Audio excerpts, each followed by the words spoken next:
بتعملي دايت وبتحبي الرقاق الناشف الفيديو ده مهم جدا ليكي.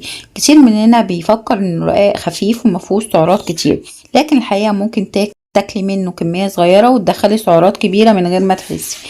في الفيديو ده هقولك بالظبط قد ايه السعرات في الرقاق الناشف، والجرام فيه كام سعر حراري، وكمان الرقاق الكبيرة فيها كام. وهقولك في الاخر ازاي تكليف الدايت من غير ما يبوظ النظام الغذائي بتاعك.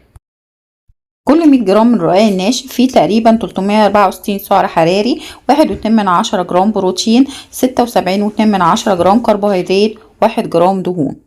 يعني الرقاق معظمه من الكربوهيدرات، وده طبيعي لأنه معمول أساسا من الدقيق. ولو حبينا نحسبها بشكل أدق، الجرام الواحد من الرقاق الناشف فيه 3.6 سعر حراري، 10 جرام بروتين، 76 جرام كربوهيدرات، 0 تقريبا جرام دهون.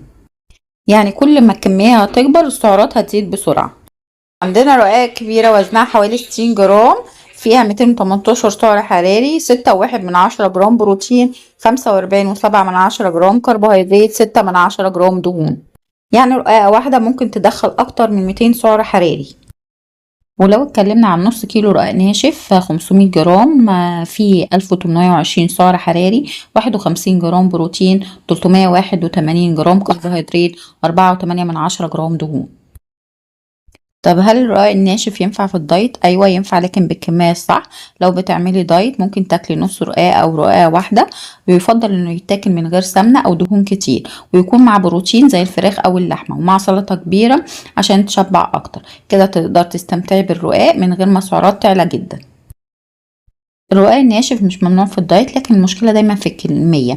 كل ما تزودي الكميه السعرات بتعلى بسرعه. قوليلي في التعليقات بتاكلي قد ايه من الرقاق في العزومات، وانتي كنتي متوقعه ان الرقاقه الواحده فيها اكتر 200 سعر ولا لا. ولو حابه اعرفك السعرات في اكلات تانية مشهوره زي الكنافه او البسبوسه او الجلاش، اكتبيلي في التعليقات. واستنوا الفيديوهات الجايه. سلام.